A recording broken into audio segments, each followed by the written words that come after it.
on, your man! Sean Wilson, baby. Today we got a good one for you. We're going to do Module 9.2. Might even need kids along. All right, so we're doing Lesson 9.2, which means we've already done 9.1, so we go past all of this, and we land right here on 9.2. And today we will understand how to reflect. Last time we translated, we slid it. This time we're going to reflect it.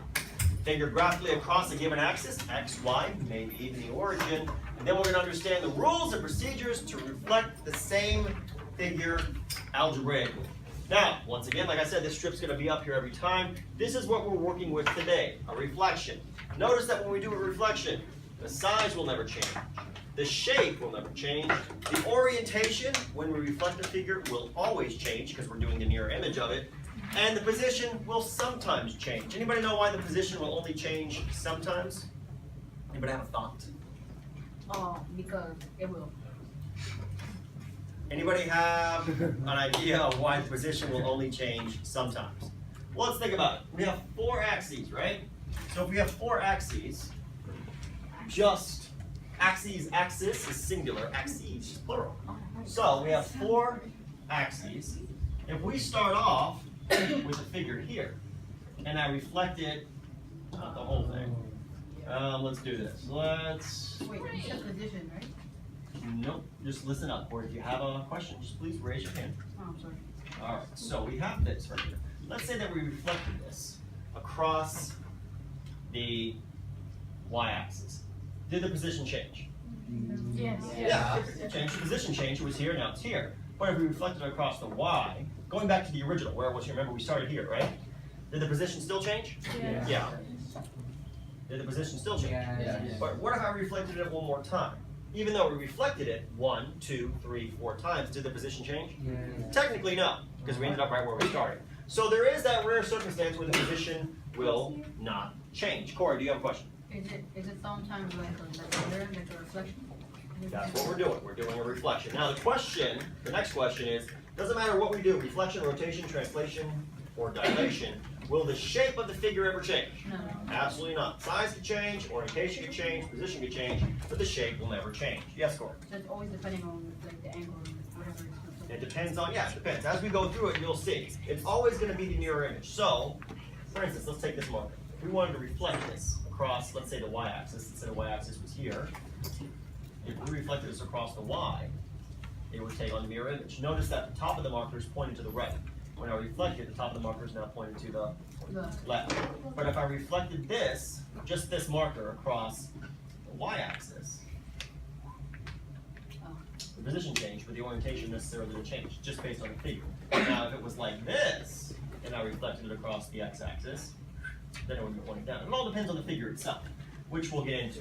Now, transformation is a function that describes a change, as we said. Today we are working with reflections. There's a flip. The image will have the same size and shape, but a different orientation than pre-image. Now, looking here, does anyone spot an error? Anyone spot the error here? What's wrong? Anybody see an error? Anybody see an error? What's up? The shape doesn't change. Correct. The shape does not change. If you look here, it says the shape changes. Keep in mind, the shape does not change. Now, we start dealing with congruency. Who knows what the word congruent means? What does it mean? That is equal on every single It's equal side. to. Yeah. When we reflect a figure, all of the lines that make up the figure will be congruent to each other, and all the angles will be congruent to each other. So in all 3 of these transformations here, translations, reflections, or rotations, the size and the shape are congruent from the pre-image to the image. Also, the length of all the lines, the perimeters, the volume, and the measure of all angles of these figures will remain the same. Doesn't matter if we translate it, reflect it, or rotate it. If in the pre-image, let's say we had a square, and let's say that this is AB. If this is 4 units long, and we reflected this square to BA prime, how long is it going to be now? 4. Does not change. If this angle is 90 degrees, when I reflect it, how many degrees is it going to be? 90 degrees. None of that changes. They're all congruent to each other. The shapes are congruent, the lines are congruent, and the angles are all congruent. None of that changes. The only thing that will change when we reflect it is going to be the position and the orientation. And the position, depending on how many times we reflect it, may or may not change. Okay, so the next member of the transformation family, like I said, is known as a reflection. As its name states, we are looking to create a mirror image, or flip our pre-image across one of the axes. Please make sure you're writing in what appears there. So we're looking to flip it. Doesn't matter if we pick the y-axis, the x-axis, or the origin. We are going to be creating the mirror image on the opposite side of the axis as opposed to our pre-image. Now, if we take a look at the pre-image of triangle XYZ right here, if we were to reflect this across the x-axis, which is the x-axis, the vertical or the horizontal? The horizontal axis is the x-axis. If we were to reflect this across the x-axis, you don't have to draw this. I'm going to show you what it looks like. It would look just like that. If we were to reflect this across the x-axis, it would now be x, y, z prime. That's what it would look like. We'll get to, on the next slide, exactly how we did that, but I want you to understand that if you look here, notice that now the position has changed and the orientation has changed. If you were to kind of consider this being an arrow, this arrow is pointing up, whereas this arrow is pointing down. So the orientation reverses and the position definitely changes. Notice that in the reflection, once again, you're going to hear me say this over and over and over. Size does not change, shape does not change, only the position may change and the orientation will definitely change. You do not have to draw the second triangle. It's going to be on the next slide. We'll show you exactly how we got from here to here. Right now, I'm just giving you an example of what the reflection looks like when we're done. What's up? What would happen if you reflected it across the y-axis? Reflected this across the y? Yeah. You mean, hold on, you want to reflect the pre-image or the image across the y? So if I reflected this across the y, it would look like 1, 2, 4, and it would look just like, where'd that first dot go? Right? Would help if I was actually drawing the dot, right? Okay, so it would be 1, and then 4, and then 6, 1, 4, 6. Yeah, 1, 4, 6, and we would just go and connect those dots with lines, and it would look kind of like the other figure, but once again, the mirror image. So we connect all of those with lines. I'm just doing this quickly. And we'll drop it there, put it there. Notice that it's the still same figure, right? Still triangle, but now it's the mirror image. Here's my x prime, there's my y prime, and there is my z prime if we were to go across the y. We can also reflect this across the origin. Same thing. So here's the x, here's the y. If we were to go across the origin, it would look like this.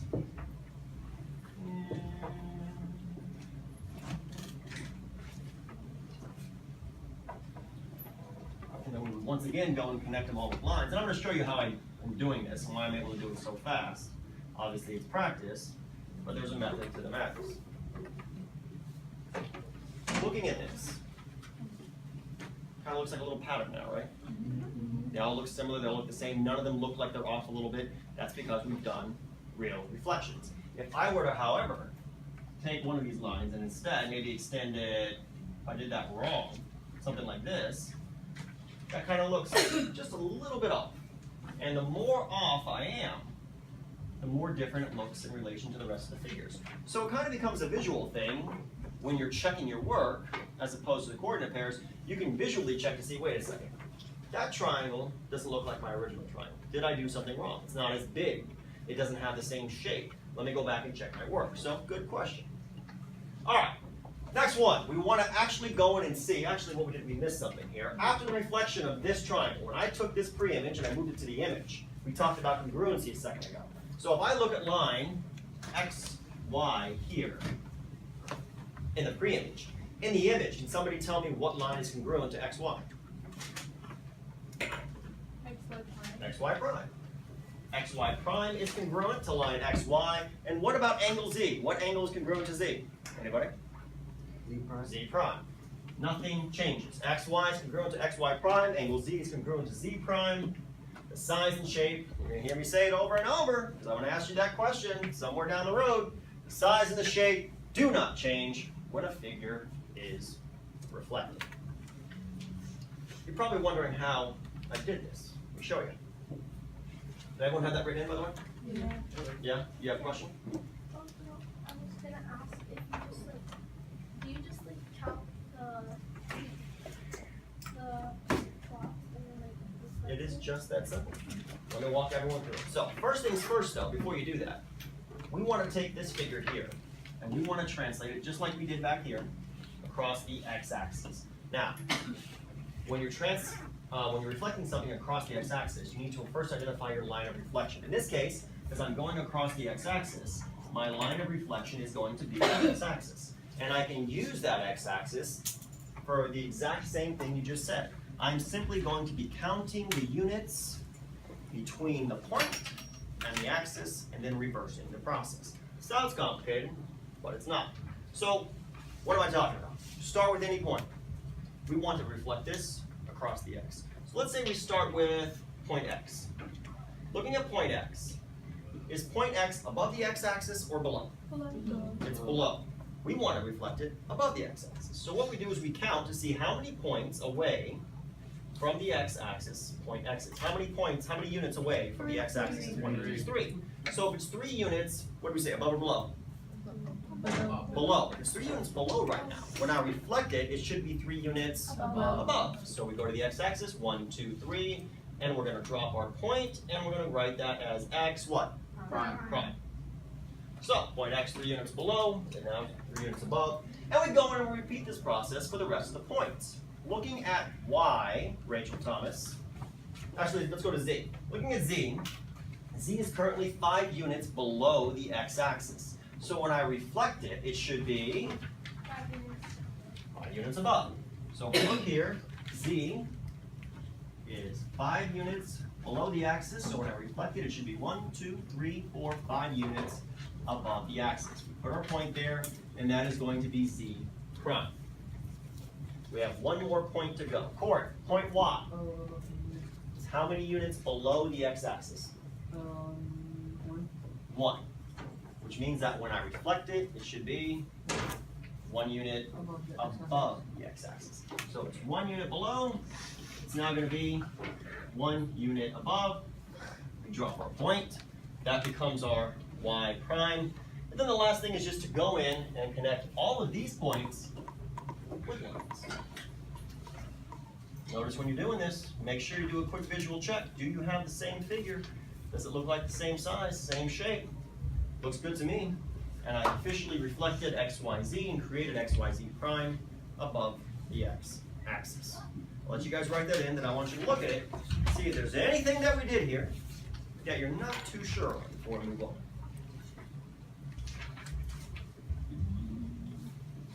Seems pretty simple, right? Yeah. Okay, so I'm 3 units below, it'll be 3 units above. I'm 2 units below, it'll be 3 units above. That's the x-axis. Obviously, we're not always going to use the x-axis. Sometimes we'll use the y. Miss Vega, what's up? So we do that just when we're like reflecting it? Yeah, when we're reflecting. That's the whole rule for reflection. What's up? Wouldn't you do the same with the y-axis? Well, with the y-axis, it wouldn't be above the y-axis. It would be to the left or to the right, yeah.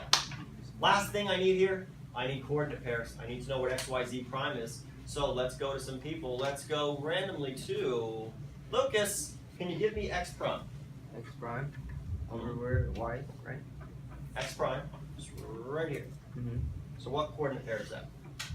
Corner pair is 1, 3. 1, 3 is correct. Make sure you guys write this in. When you're all done, you always need to go back and write those coordinate pairs. 1, 3 is good. Next one, Maldonado. What is y prime? Y prime is 4, 1.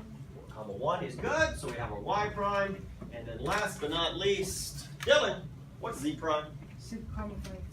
6, 5 is good. 6, 5 is good. So we have 6, 5. Everyone able to see? Yeah? Okay. Let's try 2 more. So, now the directions aren't visible here because I didn't really want anybody working ahead, but whenever you're doing these problems, you will always be given explicit, clear directions. For this one, we're doing two reflections now. We're going to do the y-axis and then the x-axis, because you won't always do one, sometimes you'll have to do two. Yes? I'll give this You see what happened here? Okay. Looks like you left part of there. Maybe it just isn't stapled. Somehow you got the one that missed the staple. All right. Okay, so we're going to start here, and I'm going to go to Flash. You're going to help me. You're going to help me move A, B, C, D, E across the y-axis. So we identify our line of reflection here. My line of reflection is going to be the y-axis. So I have to move all these points across. So where do you want to start at? A, okay, so this time, since we're using the y-axis, notice that my points are to the left of the y-axis, so I need to move them all to the right. Point A is 1, 2, 3, 4, 5 points to the left. So when I reflect it, it should be 5 points to the right. So we go to the y-axis, 1, 2, 3, 4, 5, and that becomes your A prime. Flash, what would you do for B? How many units to the left of Y, the y-axis is B? 3. So it's 3 units to the left. So when I reflect it, it should be 3 units to the right. It's the opposite. 3 units to the left becomes 3 units to the right. 1, 2, 3. And that becomes my B prime. Repeat the process for C, Flash. How many units to the left of the y-axis is C? 2. So 2 to the left. When I reflect it, it should be 2 to the right. Good job. Start with the Y. 1, 2. That becomes my C prime. Got 2 points to go. Gutierrez. We're going to do D and E. E is how many points to the left of the y-axis? That's D. We're talking about E. Oh, sorry. 5. 5. So it's 5 to the left. When I reflect it, it should be 5 to the Oh, right. right. So we go to the Y. 1, 2, 3, 4, 5. And that's going to become my E prime. Be very careful when you label the points here. Make sure you label each point as soon as you reflect it so you don't mix them up. And then finally, D is 3 units to the left, so it's going to be 3 units to the right. 1, 2, 3. Go in. We label it. Once I have all my points reflected, I need to go in and connect everything with what? With lines. So I'll go in, I'll connect everything with lines. And we always like to check and see if I have the same figure. Connect A prime, B prime, C prime, D prime, and E prime. And it looks like this went off without a hitch. Am I done though? Nope. That was only the first part. Now that we're across the Y, we need to go across the what? The X axis. So, Calco, help me with the first point here. We're going to go to A prime. We're trying to find A double prime now. So now we're going across a different line of reflection. We're going across the X. So how many points above the X axis is A prime?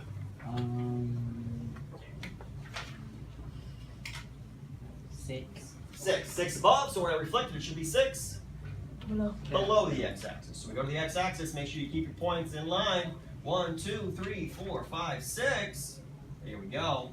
That becomes my A double prime. Notice I'm using double prime notation because it's the second transformation I've performed on the original image.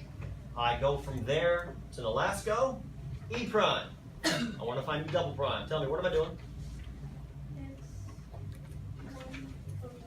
It's 1 above now, so when I reflect it, it'll then be 1 below. That becomes my E double prime. That is an E there. Hard to see, but it's an E. All right, and Sydney, Cassidy.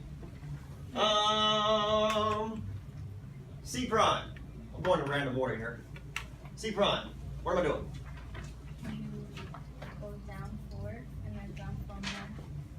C. Okay, so C prime is 4 units above the x-axis, so when I reflect it, it should be 4 units below. So I go, just follow the line down. 1, 2, 3, 4. That's going to be my C double prime. Good. And Fiamma. We're looking at D prime. I need D double prime. Tell me.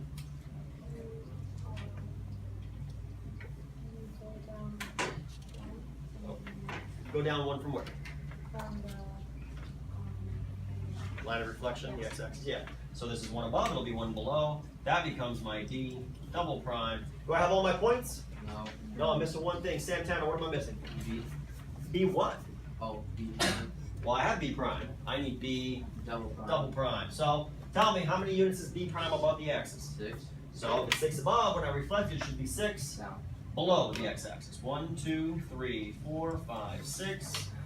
That becomes B double prime. And the last step here is to connect all these points with lines. So let's go and let's connect them real quick. It's a lot easier for me than you because I have a little tool here, but same idea. Make sure you always draw the figure out. If you just put dots on your page, it's not going to be right. So A double prime is going to be coordinate pair 5. Is that right? 1, 2, 3, 4, 5, comma, -6. Good. 5, comma, -6. So that's one. Start you off on the right track. Thank you, man. Next one, Dylan. Dylan! What's B double prime?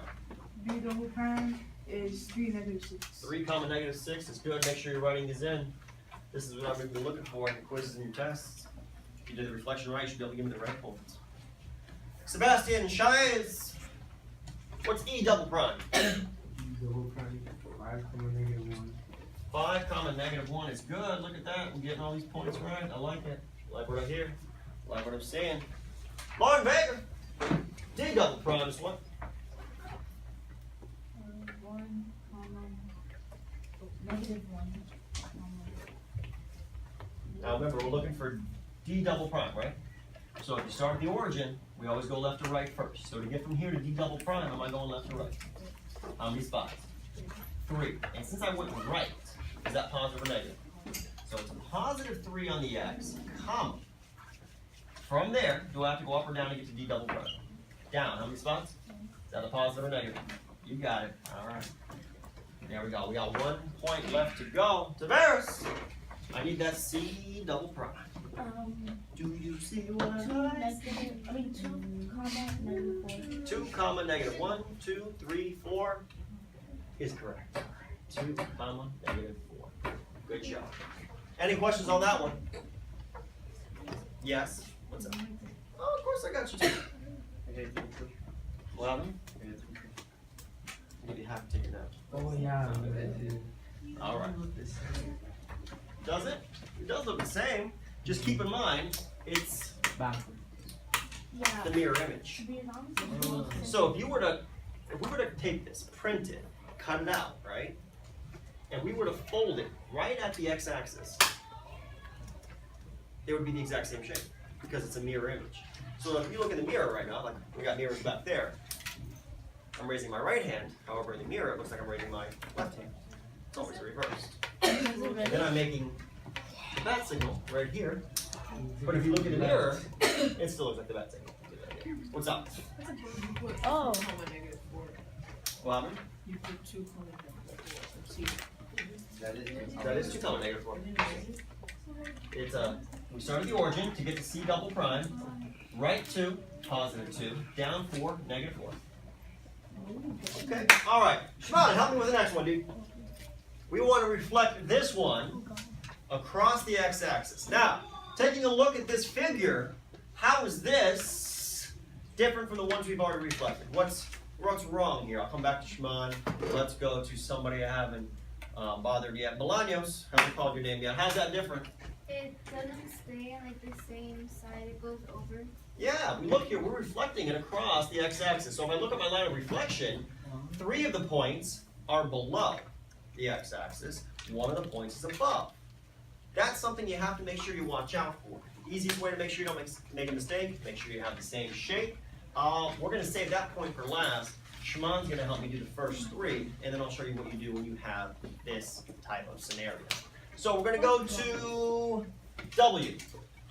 Shimon, we're reflecting across the x-axis. So how do you do that? What are you doing? Yeah, well it's 2 below, so when I reflect it, it'll be 2 above the x-axis. So I put that there, that becomes my W prime. And then what do I do for Z?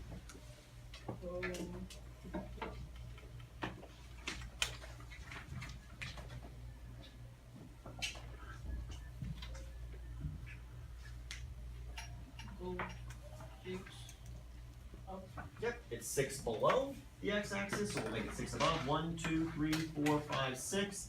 And that's going to become my z prime. Let's take care of y. Why? Because we have to. Connor! Connor! Y is how many units below the axis? 1. 1, so when I reflect it has to be how many units above? 1. 1. 1 below becomes 1 above. We've taken care of all of those points. Now, when it comes to dealing with the x, anybody have an idea how to approach this? Dylan shot his hand up. You What go do you do? 1 down. Yeah. Currently it's 1 above. I'm still reflecting across the x-axis. So yes, it does have to move. Because it is 1 above, if I'm reflecting it across, it will now be 1 below. And that becomes my x prime. Give you a tick in a second. Easiest way, like I said, to check to make sure you did this correct is once you connect your points, do you have the same shape? Does that look like the same shape? Does to me. Looks like I did it correctly. And I have all my prime notation. I like to see that. And I'm good, except for I'm missing one thing. What am I missing? Missing the coordinate pairs. So I need those coordinate pairs. Now let's go. Give me all 4. All 4. W prime. W prime is negative 2, comma 2. Negative 2, comma 2. Okay. X X prime is sorry, is 3, comma. negative 1. Perfect. Y prime is Y is 5, 1. 5, comma 1. Good job. And then Z prime is Z is 4, 6. perfect. And we have reflected all of those figures graphically correctly. Any questions on this? Any questions? There's no math in it. Well, there is math, right? Well, yeah, but. Down 6, up 6. Barely. Well, yeah, barely. but That's like barrel. Now, what I want to point out is this. Now that we understand how to perform a reflection on a graph, we must learn how to reflect a figure algebraically. This is as simple as multiplying a number, an integer, by -1. How many of you in this room can multiply an integer by -1? Kind of? Maybe approaching it? Okay. If you can do that, you can do this. Once again, we'll be using our old friend coordinate notation when we reflect the figure. In case you forgot what that is, this is coordinate notation. We have x, comma y, an arrow, and then you'll have another x and y, and we're going to indicate in here what change is happening. Now, when we do reflections, what we're doing is multiplying the x or the y, or both, by -1, depending on the scenario. If we go across the x-axis, we're going to multiply the y-coordinate by -1. So if we have the coordinate 3, 4, and we want to figure out what a prime is, if I go across the x-axis, here's what I do. Does the x change? No. What changes? The y. And the y is multiplied by -1. So we do 4 parentheses, -1 parentheses. That's the multiplication side of it. We'll get our new coordinate pair of a prime. And what coordinate pair is that? 3, comma, -4. That's it. Now, if we go across the y, remember, it's just the opposite. You go across the x, you multiply the y. Go across the y, we're going to multiply the x by -1. So let's go to, on the same card. Now, apparently doing this out of order. Gutierrez! Calling you, the card's not supposed to be doing out of sequence, so we'll just pull you again. Gutierrez, we have -6, 0. We're going across the y. So which one of these am I multiplying by -1? Okay. This is our coordinate pair. Well, Robin, let's look at the notation. If I'm going across the y-axis, which one gets multiplied by -1? Where do you see the negative? Oh, The x. So which coordinate am I multiplying by -1? The x. Okay. So it's going to look like this. -6 parentheses, -1 parentheses, comma, 0. And then, Gutierrez, what will our new coordinate pair be? You're doing the multiplication here. So what's the new coordinate pair going to be, kiddo? 6 coming out. Yeah, 6 times 0, just that simple. Good, Tiara, help me with the next one too. We're going across the origin this time. You have a question, Sig? Yeah. What's your question? Where do you get the actual coordinate pairs to multiply? You just make them up? Well, you're not making it up, you'll be given. Once again, the reason they're invisible here is so I don't have people working it. That's why. Alright, so Gutierrez, something with this one. We have 4 comma negative 3. This time we're going across the origin. When we went across the x, we multiplied the y. When we went across the y, we multiplied the x. When I go across the origin, I have to multiply both of them, the x and the y, by -1. So, it'll look like this. 4, -1, comma, -3, -1. And what's my new coordinate pair going to be? -4, comma, 3. That is your new coordinate pair when you go across the origin. As long as you can multiply by -1, you're good. What's up, Sid? Will it tell you to multiply it? Will it tell you this part and this to multiply the left part of the negative one or multiply the That's why we have the notes. No? It'll say reflected across the y-axis. You have to know the rules.